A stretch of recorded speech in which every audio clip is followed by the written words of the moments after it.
প্রতিদিন স্কুলে পড়তে যাচ্ছি, তুমি আমার জন্য একটা দোয়া করো, তাড়াতাড়ি বাড়ি ফিরে আইসো। স্কুলে যাবো আমরা।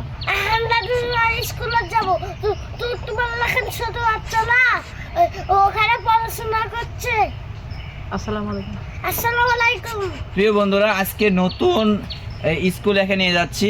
আমার মেয়ে ফাতেমাতুজ জোহরা ফাতিমা আমার ঢাকা ওনার নানির বাড়িতে বেড়াতে আসে, যার কারণে আজকে আমার ভাতিজাকে নিয়েই যেতে হচ্ছে একসাথে। মনে করছিলাম দুজনকে একসাথে নিয়ে যাব। আমার ভাতিজার জন্য আর আমার মেয়ে ফাতেমাতুজ জোহরা ফাতিমা আহম্মদের জন্য অবশ্যই দোয়া করবেন। দুই ভাই বোন যেন দিনের রাস্তায় যেন চলতে পারে, আল্লাহওয়ালা ব্যক্তি হয়, নাবিওয়ালা ব্যক্তি হয়, রসুলওয়ালা ব্যক্তি হয়, আশেক ওয়ালা যেন হয়, দিনের খিদমত করতে পারে, এই জন্য তৌফিক করবেন। একে নুরানি মাদ্রাসায় দিয়েছি ইনশাআল্লাহ। সবাই দোয়া করবেন। আসসালামু আলাইকুম। সালাম দাও। আসসালামু আলাইকুম। হ্যাঁ, ঠিক আছে।